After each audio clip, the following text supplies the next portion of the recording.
Earlier on in this study, Minister, that we heard from experts from the Royal Military College that starting in roughly in 2017, that the PRC activities started to pose an existential threat. Do you agree with them, yes or no? I have not seen the report, so I'll let them speak for themselves. Just, do you view PRC's activities as an existential threat to Canada, yes or no? I would let the report stand for itself. It's troubling. That I think that the That's report troubling, I've not Minister, seen that stand you for do itself. not view the PRC's activities as an existential threat to our country. You say that you've been trying to improve things since 2018 on this front, so it's been 5 years. Institutions are waiting for this list. In February of this year, you said that it would be coming out soon. We are now in November, Minister, and you've said it's coming out soon. Whose ministry would be in charge of releasing that list? It's a joint effort, sir. As you would appreciate, it's not the Minister of Industry which is drawing that. It's a number of federal agencies, intelligence agencies, and not only Canadian, but this is a Five Eyes effort that we're doing with our allied partner to make sure that the list is going to serve as a benchmark, not only for Canada, but I would say for the Five Eyes country. List. Minister, right now we have the full application of funding passed. There is groups and identities tied to the PRC that your ministry is going to be funding because you have not released this list. How is this acceptable? I would disagree with you because we provided the guidelines. What we're looking at now is a very specific list. And, sir, if Minister, I may one again, last question. Yeah. Is it hard to make lists? I would say it's not hard to make a list, but it's hard to make the right list when you talk about national security. I'm going to pass my time to my colleague, Rick making Perkins. sure that it's the right list. Thank you, Director Vigneault. On Monday, I asked Minister Champagne if he agreed with the expert witness that we heard at this committee that since 2017, the PRC's activities in the sector has come to represent an existential threat to Canada. But the minister, unfortunately, would not accept this position. Do you view the PRC activities as an existential threat to Canada? Yes or no? Thank you, Mr. Chair, for the question. The role of CSIS is to advise government on threats to national security.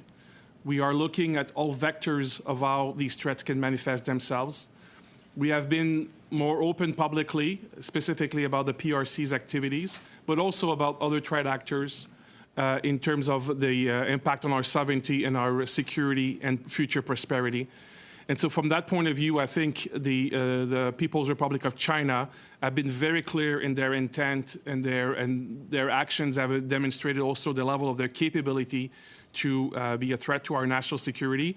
And I would say that the PRC is one actor that, it represents a threat to the country. A threat or existential threat, by definition, would be then? Mr. Chair, I understand the member's question. I am, in my position, I don't make the distinction between a threat or an existential threat. I have said publicly, and I have repeated here, that the PRC, in the context of threat to our economic security and research security, is by far the most sophisticated actor that we are dealing with.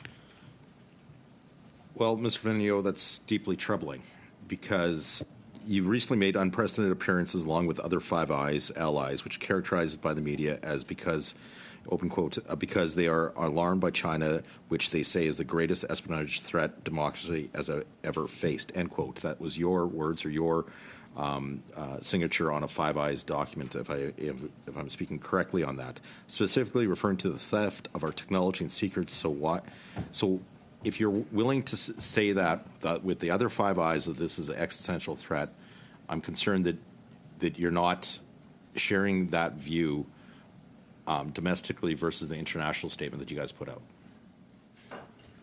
Mr. Chair, or is this the role of the minister should be to say with the briefings that you would have provided, this is existential threat or it isn't?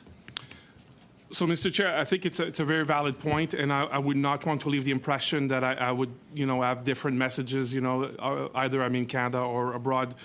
I think the context of the Five Eyes message, which was unprecedented, that was the first time in history that we appeared in public together, was to essentially send that signal, and those words were chosen carefully to say that. So I do fully endorse, of course, what I'm saying.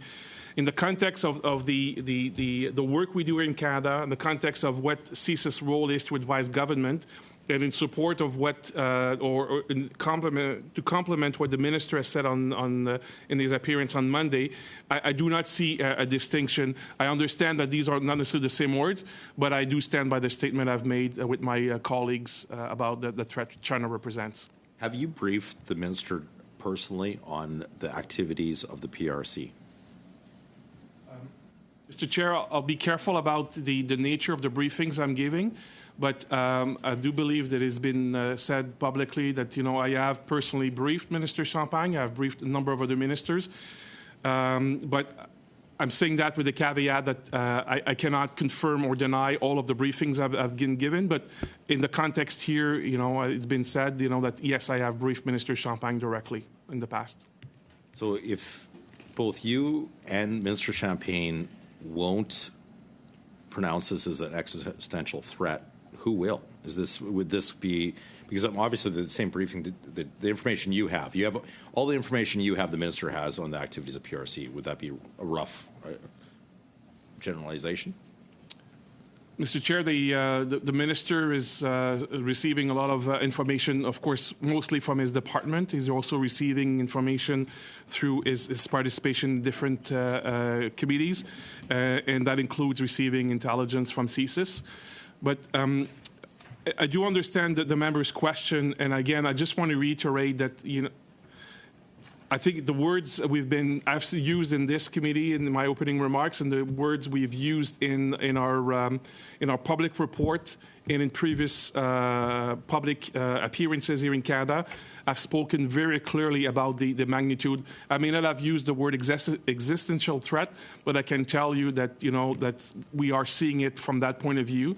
And maybe if the member, the chair is indulgent, I would say one of the issues that we have to be very clear about is that the PRC, under the leadership of Xi Jinping, has essentially created an environment that all of the resources of the state is combined under the leadership of the chairman to essentially create the tools for the PRC to succeed in that. I'm going to run out of time here shortly. I have one last question that I do want to get the answer to is, do you believe that all identities associated with the PRC should be banned from receiving taxpayers' money through research grants at universities in Canada? Yes or no? Mr. Chair, I think that what is important is to look at the threat specifically.